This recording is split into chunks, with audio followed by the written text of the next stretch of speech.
Nah, pertanyaan saya yang pertama, kapan perpresnya turun, Pak? Anda bisa bayangkan 82 juta penerima manfaat makanan siap saji di seluruh wilayah Indonesia. Kalau Anda nggak punya perpres, bagaimana Anda mau melibatkan kementerian lintas sektoral dan pemerintah daerah? Ini mau sampai kapan ini turunnya ini? Ya pasti gaduh, Pak. Yang buat gaduh Anda sendiri. Kami sudah mengingatkan beberapa kali, kapan perpresnya turun. Tolonglah ini. Yang pertama. Yang kedua, Bapak melanggar banyak, Pak. PP 86 2019 sudah kita ingatkan. Tadi Badan POM mengingatkan kembali. Lalu Permenkes 14 2021. Lalu PMK nomor 2 tahun 2023. Yang semuanya ini menuntut sebelum SPPG itu diberikan izin harus memenuhi standar kesehatan dan keselamatan pangan. Ini mohon Pak diperhatikan betul, Pak.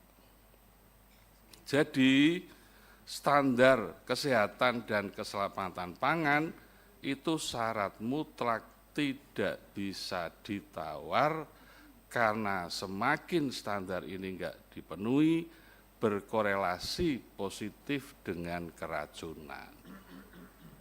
Itu loh Pak intinya. Oleh karena itu tidak bisa keracunan itu dibandingkan dengan statistik, Pak. Tidak bisa. Bapak jangan ngasih informasi kepada Presiden soal statistik. Ini sumbernya dari mana nih Pak Presiden ngomong hanya 1%. Itu mencederai perasaan rakyat.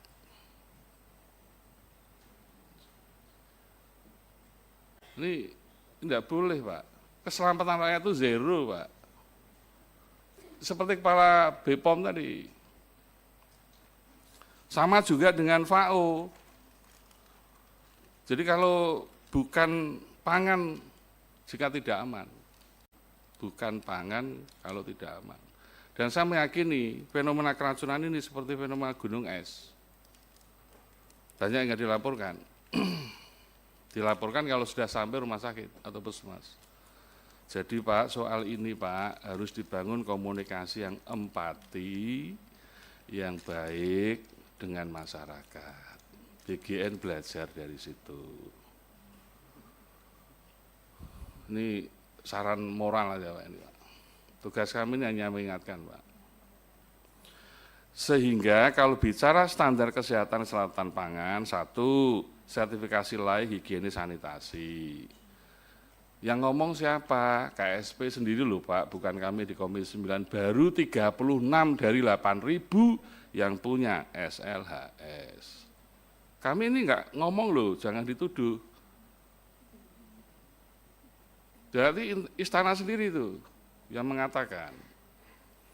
Anda bisa bayangkan kalau SLHS enggak dipenuhi, lalu SPPG mengolah makanan tanpa standar, hasilnya apa? Itu kan logic thinking kita ini kan sudah bisa jalan toh Pak. Ini semua orang pinter nih semua. Yang kedua, penjamah makanan sertifikasinya bagaimana? Dulu kan kita pernah tanya itu, syarat untuk menjadi karyawan 47 orang itu syaratnya apa?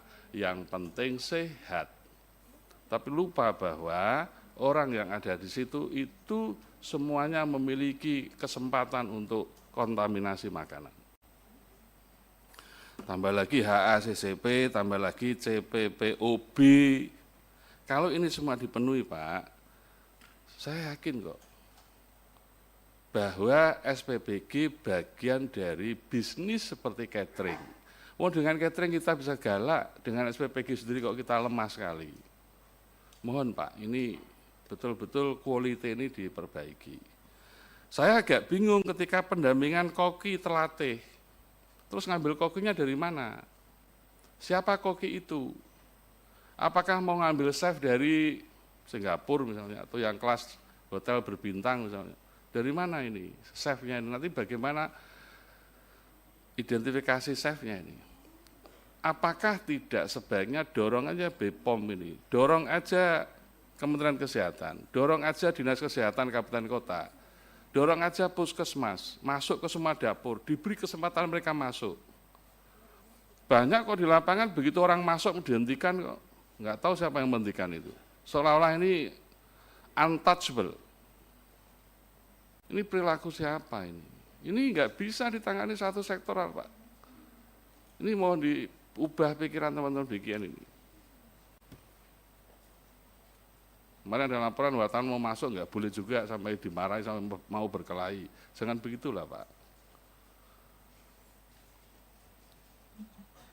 Lalu bagaimana lagi melibatkan masyarakat? Komite sekolah, dinas pendidikan, guru yang nggak pernah dilibatkan. Teman-teman dinas kesehatan kalau mau masuk ke dapur mendampingi duitnya dari mana? Anggarannya dari mana? Kalau bupati mau menganggarkan regulasinya apa? Ini nggak mudah loh Pak. Pak Menkes bisa aja, apakah Pak Menkes bisa memerintah dinas kesehatan juga untuk turun ke bawah? Karena ini yang memiliki adalah pemerintah daerah. Maka PP 86 2009 kan sebetulnya sudah mengamanatkan keamanan pangan itu wewenang Menteri Kesehatan, wewenang BPOM, wewenang pemerintah daerah. 3 hal itu dilibatkan. Tapi kalau nggak ada perpresnya ya susah juga ini. Jadi perpres sangat penting itu.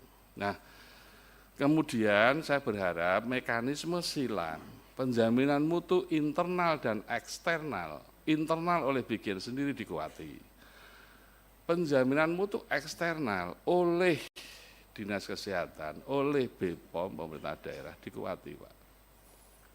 Terus dengan demikian, maka terakhir sudah habis ya, pas ini, 0,000 pas.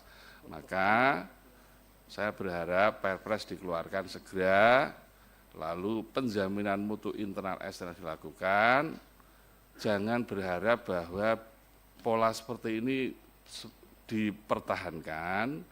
Kalau pola ini dipertahankan, berani taruhan sama saya, semakin banyak jumlah dapur yang berdiri, semakin banyak jumlah keracunan. Dan itu bahaya. Dan itu wajah Pak Presiden, karena ini program champion Presiden. Kami semuanya mendukung, sayang sama MBG ini. Dan bagi kami, ini program kerakyatan yang betul-betul harapan Pak Menteri Kesehatan bisa menjadi salah satu alternatif untuk mengatasi malnutrisi dan stunting. Jadi Pak Menteri PMT-nya sudah sering kan, udahlah Menkes nggak usah ngasih PMT, BKKBN nggak usah ngasih PMT, masukkan melalui dapur, kalau dapurnya bagus. Tapi kalau dapurnya nggak bagus, ya mikir-mikir itu Menkes sama BKKBN. Wassalamualaikum warahmatullahi wabarakatuh.